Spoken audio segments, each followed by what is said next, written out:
Amory Lovins has been a leading thinker on energy policy for more than 50 years. In 1976, he wrote a widely read and influential article in Foreign Affairs that described the benefits of energy efficiency and distributed renewable power. In 1982, he founded the Rocky Mountain Institute, which has now become one of the leading clean energy research institutes in the world. He's the author of many books, including Natural Capitalism and Reinventing Fire, the winner of countless awards and prizes, including the Blue Planet Prize and a MacArthur Fellowship. And several months ago, Amory wrote an article with the provocative title, Artificial Intelligence Meets Natural Stupidity. As the title suggests, Amory Lovins is skeptical about AI in a number of respects, and in particular about the electricity it will require. That goes against much of the dominant narrative today, so I thought it would be interesting to talk to Amory to explore his views. We got into a lot of topics, including electricity demand forecasts, the role of natural gas and renewables, Jevons paradox, and the role of AI in education. We talked in particular about a proposal in Amory's article to require all payments to electric utilities by new large loads, such as data centers, to be bonded or insured. And I learned that Amory is so skeptical about AI that when I asked him how he used AI, he responded, I don't. You may or may not agree with everything Amory Lovins says, but he is always worth listening to. I hope you enjoy our conversation. Amory Lovins, welcome to the show. Thank you.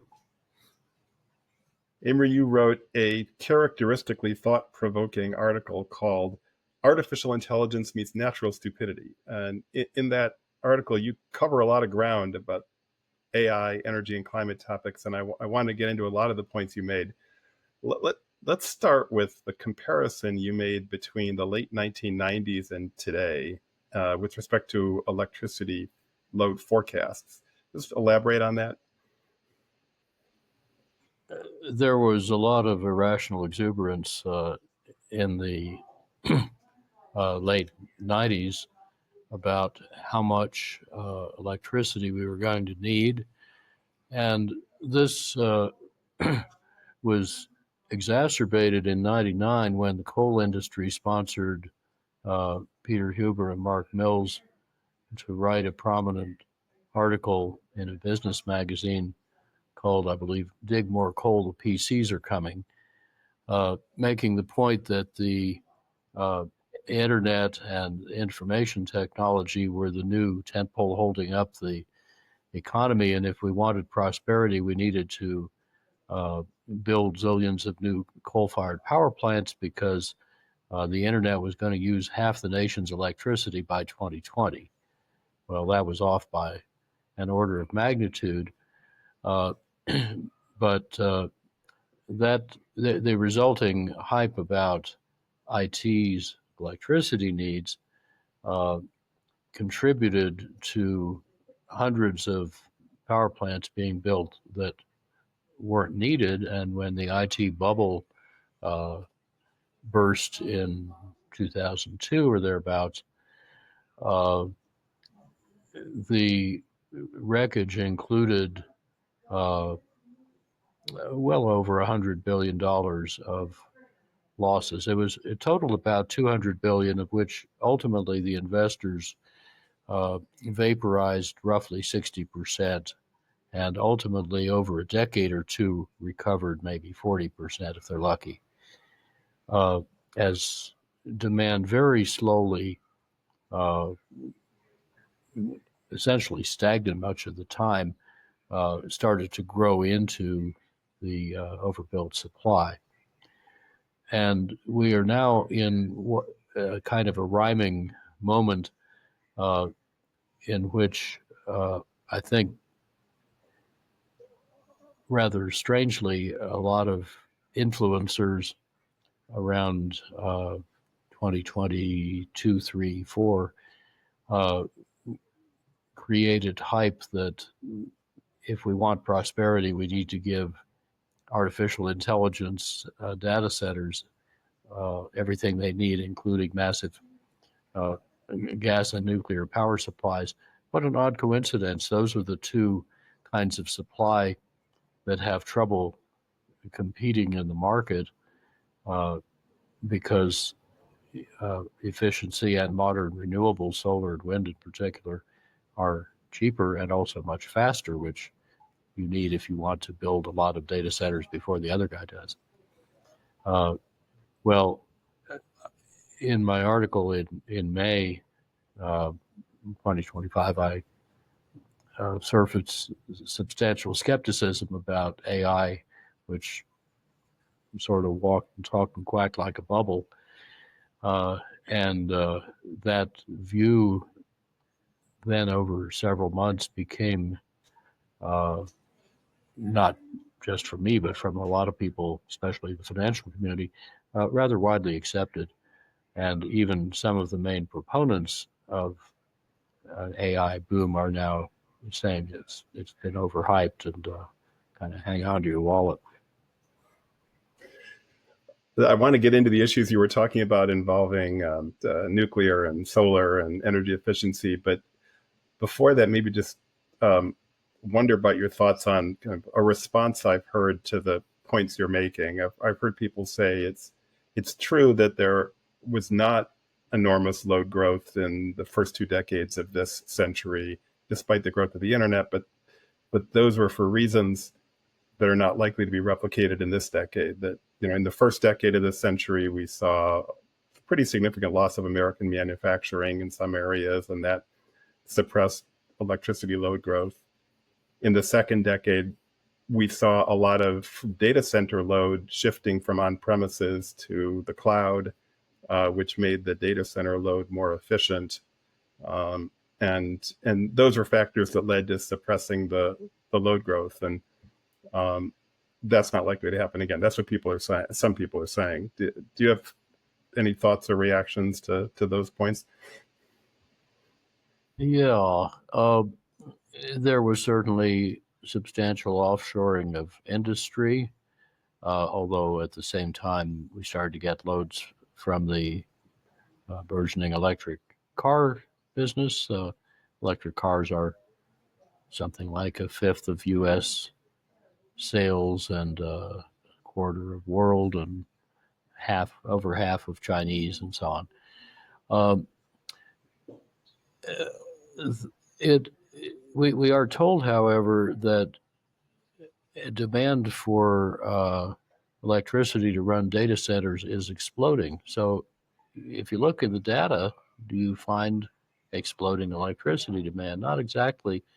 In fact, in 2023, total U.S. electricity use, adjusted for weather and for behind-the-meter generation to make sure you're counting everything once and only once, actually went down. In 2024, it did rise 2%, but that's only the fourth fastest growth in the past decade. And the share of that from data centers, only a modest fraction of which involved artificial intelligence, crept up from 4.4% to 4.5%. Electricity growth is real and rapid in a few hotspots like Northern Virginia, the world's biggest concentration of data centers. But this is hardly showing up in the stats on a regional scale and not on a national scale. International Energy Agency expects this year and next year about a 0.2 or 0.3% growth in U.S. electricity, and it's worldwide only about 5% of the growth in electricity demand in 2024 powered new data centers. IEA expects that might be 5 or 10% to 2030. So it's about the third or fourth biggest source of electric demand growth.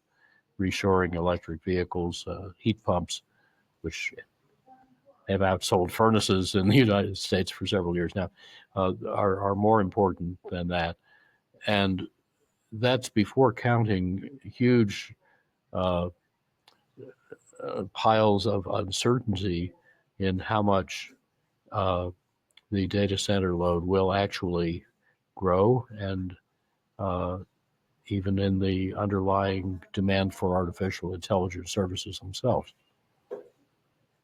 You made that point in your piece, I thought, in a very interesting way, just underscoring the uncertainty in AI demand. Could you just elaborate on that, and what your research revealed with respect to uncertainty in AI demand and also the related electricity loads? Well, AI demand is kind of an onion, and you peel it bit by bit and sometimes cry. There's lots of layers in there. And at the core of it is uncertainty about what AI can do. It's becoming clear to many people now that uh, just scaling large language models ever bigger does not produce artificial general intelligence. The uh, artificial intelligence, which is probably not a very accurate term anyway, uh, cannot actually understand the world and therefore makes hilarious mistakes, even in the best models. The mistakes are inherent and result in a big overhead if you're using AI tools. You have to check the work, and you may end up taking more time than you started with. Uh, the there are applications where AI makes sense and makes money in certain kinds of pattern recognition, image analysis, graphic synthesis, including deep fakes, uh, if that's your business. Uh, and it it's probably not as good as we thought at coding, and now it turns out there are really grave security flaws in the whole notion of AI doing your coding for you, and that's probably a really bad idea. Uh, but anyway, there's probably a dozen or so applications where people will pay for AI and find it valuable. Uh, but the revenue that those specific technical applications could reasonably yield is way short, probably 5 or 10-fold short of what you would need to pay for the AI investments not being made. So somebody's going to lose a lot of money as investors figure this out and try to squeeze through the exits all at the same time. It's also worrying because something like 30% of the stock market now is linked to AI, and just NVIDIA making the powerful chips for AI data centers the other day was 7.5% of the S&P 500. So it's hard to see how a bubble would deflate in orderly fashion without major disruption in our stock and capital markets. Uh, there are other issues as well with demand for what AI can do for us, and because of the hyper competition, very powerful companies that have a lot of money are building extremely expensive data centers. These things go for $10 or $20 billion a piece, including what's inside them. My article focused uh, on more on a subsidiary question of who's going to pay for the power supplies to run these things. Those power supplies are several fold cheaper, maybe 6-fold, 8-fold, than the data centers themselves. But, there are a lot of data centers proposed because 36 states subsidize them, and a lot of utilities try to recruit them with various discounts and other favoritism that gets paid for by other customers. And then the AI hype has been adopted as federal policy, saying that AI is vital for national security, so we have to give it whatever it wants, and we'll build data centers at national labs and military facilities, and uh, kind of force it beyond what the market would buy, and power supplies to go with those installations. Well, we've seen that story before as well, and it doesn't end well. And another of the uncertainties that you need to pay careful attention to is that each year it takes about 4 times less electricity uh, to provide AI services than it did the previous year, because of improvements in the efficiency of the data centers and other hardware, and especially in the software and system architecture that does the AI calculations. So if you, this is a very round number, the fourfold a year, but basically we've already improved about a millionfold. There's another millionfold to go by the 2030s or so. So that And that's means with that, respect to again, chips. The chip efficiency you're talking about, Amory? the chip efficiency is the minority of that efficiency potential now, but it's important. Chips and cooling and the other things you need to do in a data center.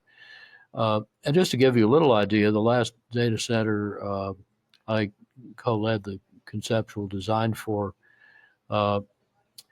the client was so conservative they accepted almost none of our recommendations that were supported by our engineering partner, Ross Perot's firm that was being absorbed by Hewlett Packard at the time. So we only ended up tripling the efficiency of that data center at the same capital cost. However, our partner said that had the client taken our recommendations that our partner agreed with, which was practically all of them, they would have saved about 95% of the energy and half the capital cost. So I'm glad you're that bringing up. a lot. I'm glad you're bringing up A lot of energy that efficiency. Yeah, you've been a guru for so long and for so many people on energy efficiency issues, Amory. So I'm thrilled that you're bringing it up. And I've got one specific question, one broader question for you on that, on cooling technologies in particular for data centers. I wonder if you've looked at that and what opportunities you see ahead with, for example, the advent of liquid cooling in data centers. Do you think that's going to make a big difference in energy efficiency of the centers? Oh, liquid cooling is already common. When we first proposed it, when we led the first industry seminar on how to design efficient data centers, I think 2013 maybe, in San Jose. We were kind of laughed out of the room, but it's now commonly done. Water and electricity can safely mix if you're careful about the water chemistry, so the water doesn't have a lot of conductive ions in it. And indeed, in California, there is a data center that actually floats on a river, and the heat goes directly into the river. It's common now to have immersed or liquid cooled chips, and then of course you can heat pipe that heat up passively, no pumps required, to the roof. And the one of the smart things you could then do is have special panels on the roof that are tuned to radiate infrared into the sky, which is at minus 40, and that would work fine. A lot of people also run data centers hot because the chips don't need nearly as much cooling as people do. There are many people in there anyway, but if you want, you can go in wearing a miners or spelunkers phase change vest that will keep you nice and cool throughout your shift. And we actually found another data center we worked on that there are at least 3 natural cooling methods that give you over 100 units of cooling per unit of electricity instead of the usual, say, 3 or 4, and that are an order of magnitude cheaper than electric chillers. We had, for example, an amusing time with a data center company, very large company, and they were in a temperate climate where they have pretty cold winters in the Northeast. And I said, you got all this cheap land out back. Why don't you do what the nuclear bomb miniaturization pioneer Ted Taylor demonstrated at a cheese factory in the same area? Dig a big hole in the ground. You can line it if you want, probably a good idea. Fill it with slush that you make with an old secondhand ski area snowmaking machine on a cold night. And a few nights a year below freezing is enough to make a Mount Sorbet, big mound of slush. You can cover it with straw if you want to, but you don't really have to. Well, during the rest of the year, it's going to melt slowly, take the freezing temperature water that comes off the bottom, use it to do your process cooling, and drizzle the return water back over the top and make the mound of slush big enough to run all year. So if you're doing, say, a chip fab or a data center, that's a pretty good, cheap method of process cooling. Well, the engineers we were talking to were appalled because they're really good at electric chillers. But I said, well, what is it you're concerned about in your engineering judgment? Is the uncertainty or infirmity in the freezing? Is it the thawing? Is it the pumping? So we went through each of those for an hour or so, and they ended up thinking it was a really good idea. It would cost 10 to 100 times less than what they were going to do. Well, let me ask you a more general question about energy efficiency, Amory, and in particular on Jevons paradox, which I think has become a widely known concept in this era. I think much more so than before. And you know, obviously, most listeners know, I think the basic concept of Jevons paradox is that as efficiency of something improves, the use will increase.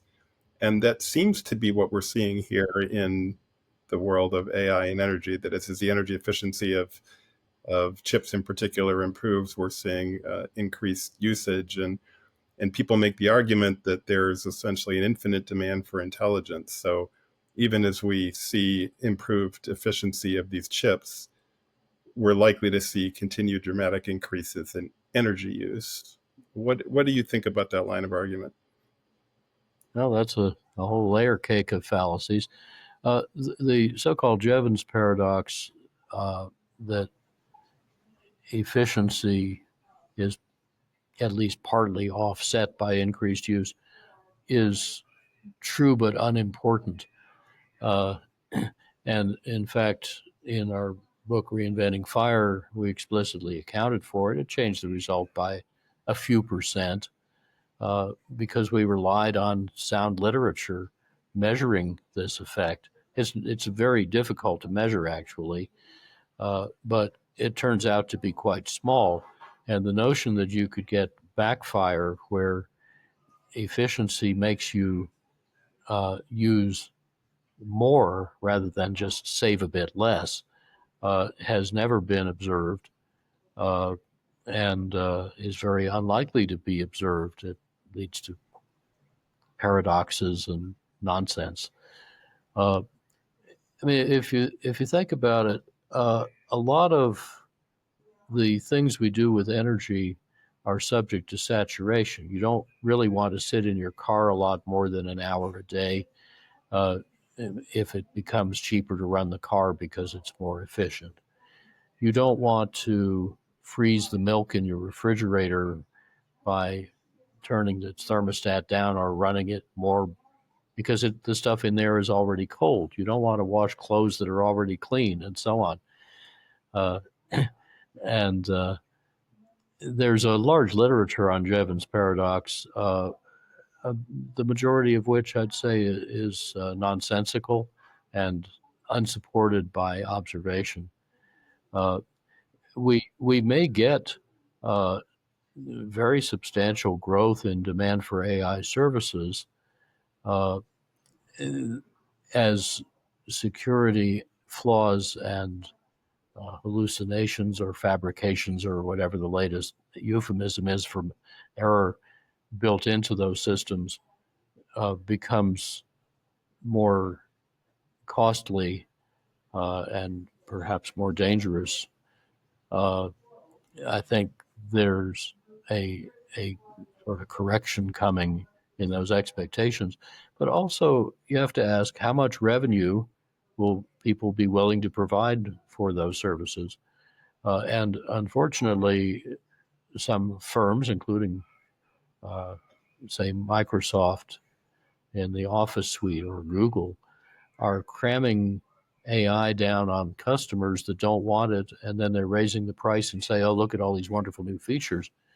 Well, people don't like to pay for stuff that they don't want, and what normally happens in competitive markets uh, is that someone then provides a classic version that doesn't have AI, the stuff you don't want, and they charge less for it, and customers get to pick which option they prefer.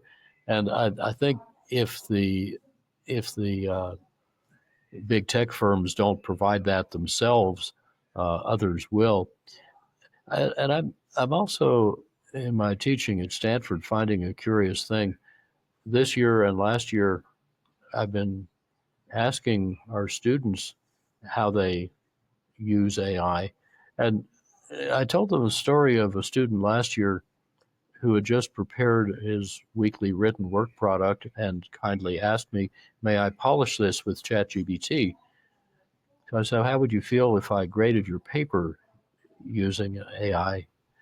And he didn't like that idea for the same reason I didn't like his idea. Uh, so we agreed we wouldn't do that, and and he preferred that I be able to tell that it's his work, and he wanted to get my advice that he's paying tuition for.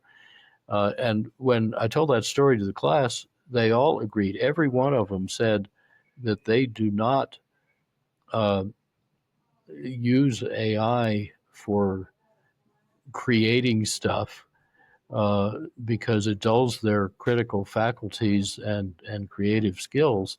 And I can't see it's their talent rather than some machine. Uh, so this is a universal enough reaction among some really smart students that it makes me wonder uh, how you're going to get to uh, general purpose apps that enough people want and pay enough for the whole business to support the investments being made.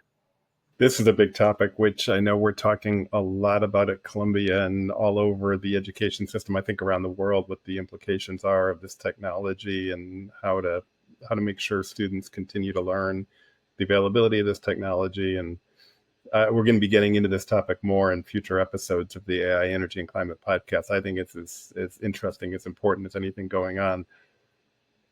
You made some interesting points about solar and wind and data centers in your piece, which I wanted to make sure that our listeners hear, because there is definitely a line of dialogue out there where some people are saying you need natural gas or coal plants to power data centers because they're dispatchable, and solar and wind aren't reliable enough for data centers. And you disagree. Could you just elaborate on that point?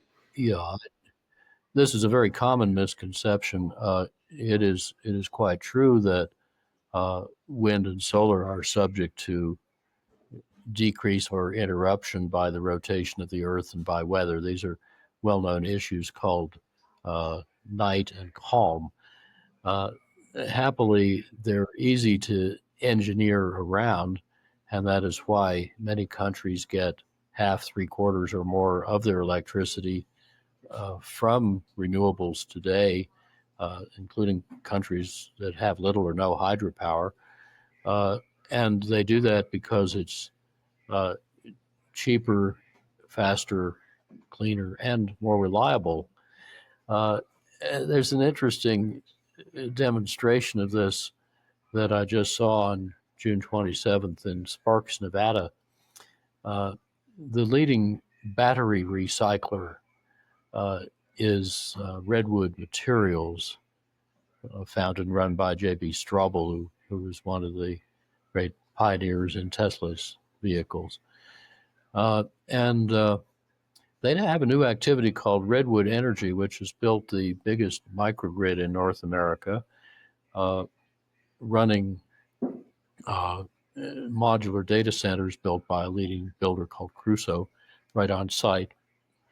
And this is a 10 megawatt AC power supply that is 100% solar.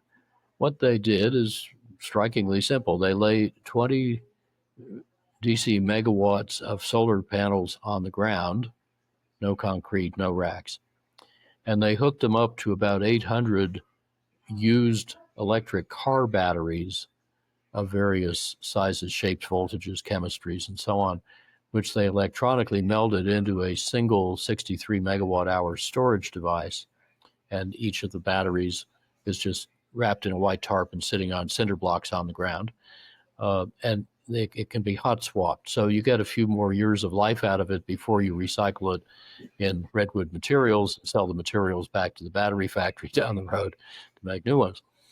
Well, it turns out that doing this gives you electricity cheaper than the 8 cent a kilowatt hour grid power and much more reliable. It is a 24/7, 365 all solar power supply, happily running data centers.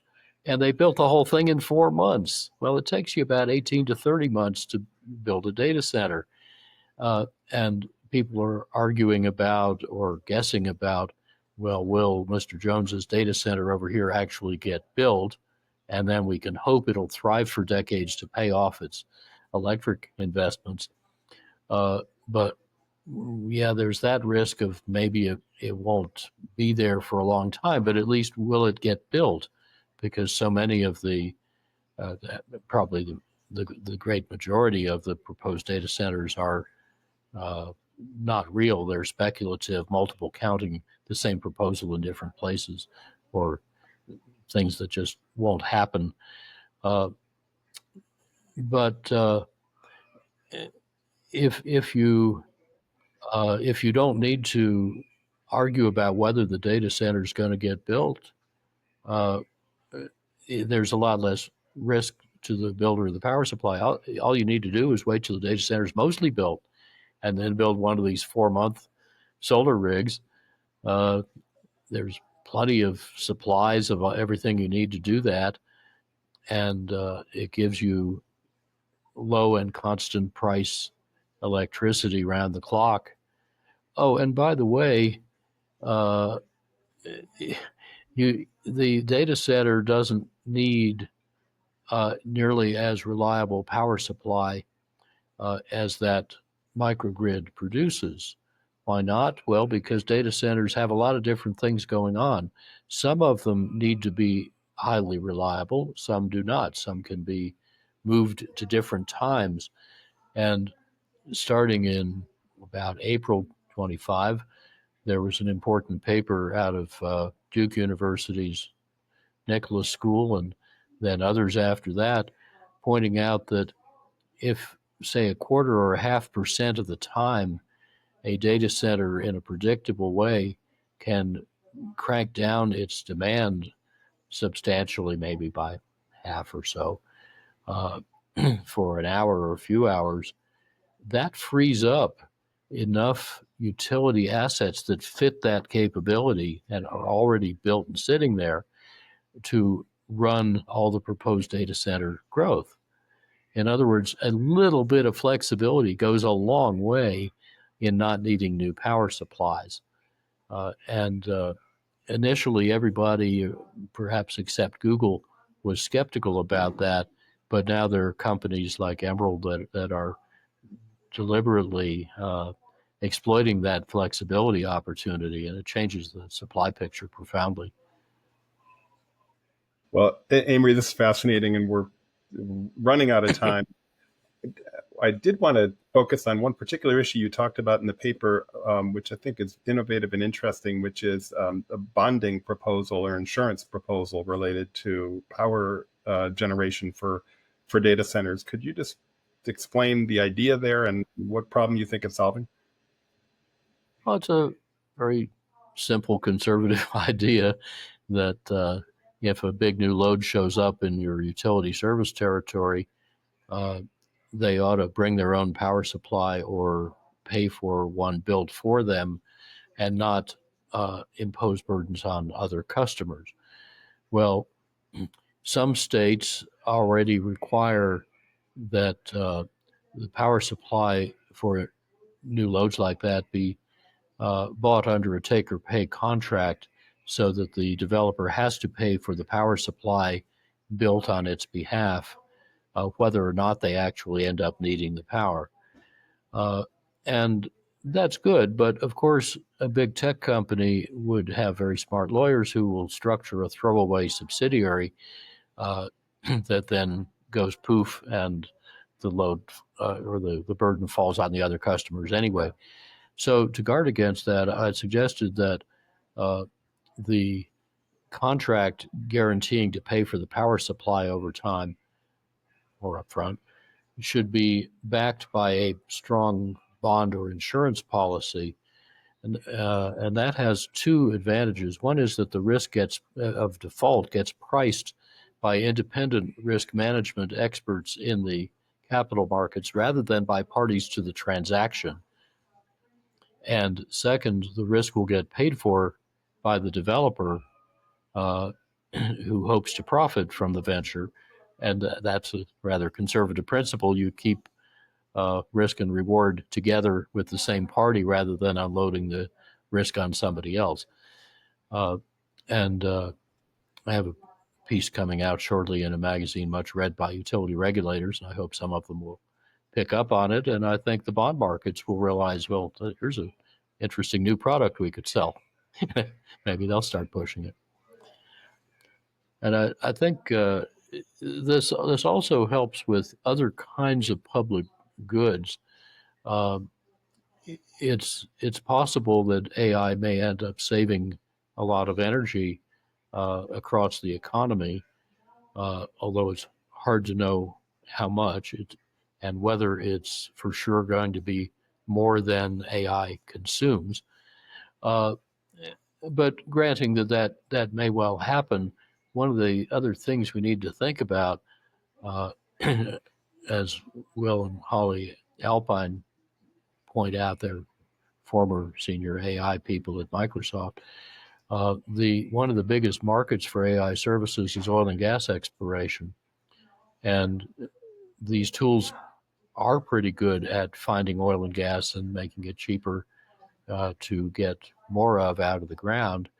But then it goes in the air as CO2.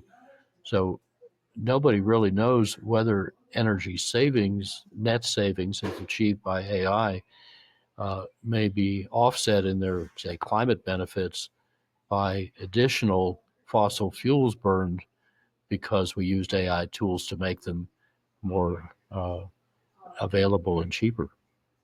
Where do you think are That's the a best little worrying. opportunities for using AI to improve energy efficiency? Where do you think energy planners should focus on there? Well, they show up everywhere from building controls to industrial process controls to choosing and dispatching electric generators more economically. They're across the supply and demand sides. Uh, and there isn't very clear literature yet showing uh, how much they're doing. Of course, people with good cases trumpet those. People with bad cases may be embarrassed and not talk about them. There are various kinds of bias in the measurement. Uh, uh, but there have been several recent studies one of which came out just recent days from MIT, to the effect that about 95% of the business applications of AI have not made money. They've been essentially failures, which doesn't bode well, again, for building big markets, yielding big long-term revenues to support the enterprise. So I think the jury is out, and we don't even know where it is. Well, When walkabout. Amory, I could keep talking forever. It's so interesting to hear your thoughts. But just to wrap up, I close every episode with two questions. First question is, how are you using AI today? You've spoken a little bit about that already, but how do you use AI? I don't, because when I tried a few bits, I found it took me more time to check the work and fix the errors than it was possibly saving me. So it's just a distraction. All right, question number two. Could you recommend 3 books, reports, or articles for our listeners? They can be on any topic, old or new. Well, let's see. Marty Sherwood, whom we just lost, has a wonderful book called Gambling with Armageddon, which might curl your hair a bit, but it's worth reminding ourselves that climate is not the only way we could do ourselves in. There are some very important ways in which we are the first self-endangered species, and we'd better get out of that posture.